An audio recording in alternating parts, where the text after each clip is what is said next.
सोचो आप space mission से जिंदा वापस आ जाते हो। पूरा देश आपको हीरो मानता है, लेकिन किसी को नहीं पता कि आप अकेले वापस नहीं आए।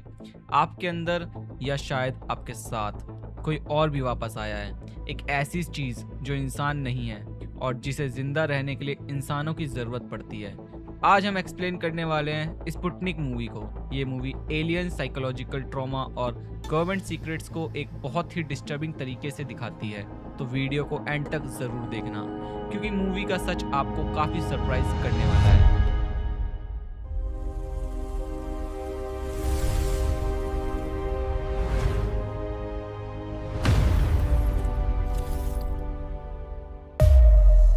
मूवी की शुरुआत 1983 सोवियत यूनियन से होती है, जो दो कॉस्मोनेट्स एक स्पेस मिशन कंप्लीट करके अर्थ की तरफ लौट रहे होते हैं। सब कुछ नॉर्मल लग रहा होता है, लेकिन अचानक उनका स्पेसक्राफ्ट किसी अननोन ऑब्जेक्ट से टकरा जाता है।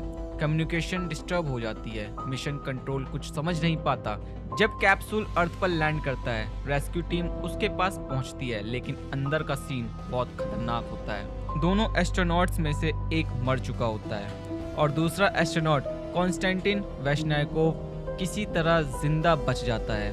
पूरे सोवियत यूनियन में उसे हीरो की तरह सेलिब्रेट किया जाता है, लेकिन मिलिट्री ऑफिसर्स को लगता है कि कुछ बहुत अजीब हुआ है। इसी वजह से कॉन्स्टेंटिन को एक सीक्रेट मिलिट्री फैसिलिटी में आइसोलेटेड कर दिया जाता है।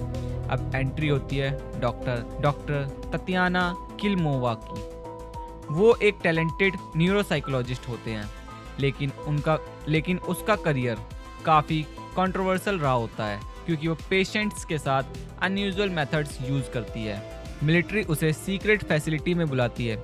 ऑफिशियल रीज़न ये होता है कि कॉन्स्टेंटिन के मेंटल कंडीशंस को इवैल्यूएट करना है, लेकिन जब ततियाना फैसिलिटी पहुंचती है, उसे जल्दी ही समझ आ जाता है कि यहाँ कुछ छुपाया जा रहा है।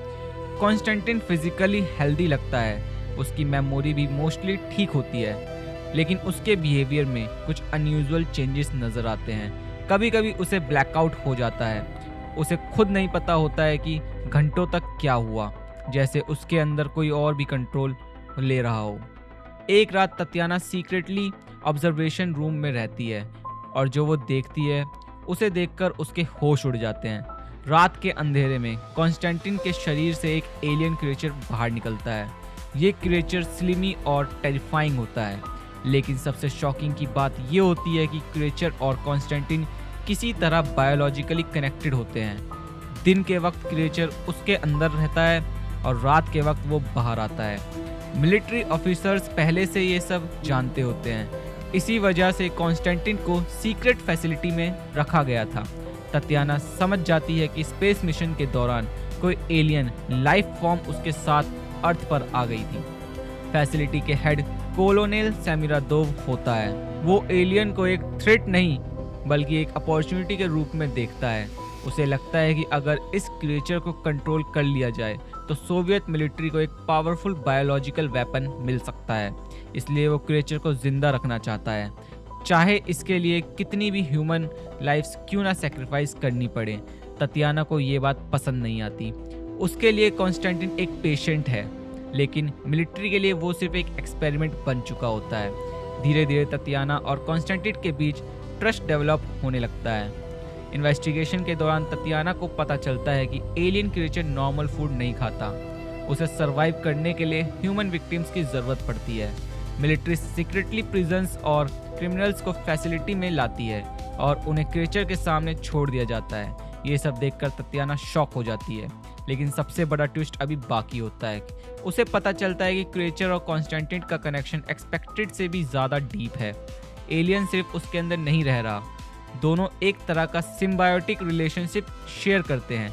अगर क्रिएचर मर गया तो शायद कॉन्स्टेंटिन भी नहीं बचेगा, और अगर कॉन्स्टेंटिन मर गया तो क्रिएचर भी सरवाइव नहीं कर पाएगा। ततियाना डिसाइड करती है कि उसे कॉन्स्टेंटिन को फैसिलिटी से बाहर निकालना होगा। वो मिलिट्री के प्लान्स को एक्सपोज करना चाहती है, लेकिन कोलोनेल सेमिरादोव किसी भी कीमत पर एलियन को खोना नहीं चाहता था। सिचुएशंस रैपिडली डेंजरस हो जाती है। फैसिलिटी के अंदर चाओ शुरू हो जाता है। एलियन और भी एग्रेसिव होता जा रहा होता है। मिलिट्री ऑफिसर्स कंट्रोल लूज करने लगते हैं। ततियाना समझ जाती है कि अगर अभी कुछ नहीं किया गया तो और लोग मारे जाएंगे। मूवी के क्लाइमैक्स में ततियाना और समीरादोव के बीच डायरेक्ट कॉन्फ्रंटेशन होता है। एक तरफ साइंस और ह्यूमैनिटी होती है, दूसरी तरफ पावर और मिलिट्री एम्बिशंस। समीरादोव एलियन को फ्यूचर वेपन के रूप में देखता है, ततियाना उसे एक ट्रेजेडी के रूप में देखती है।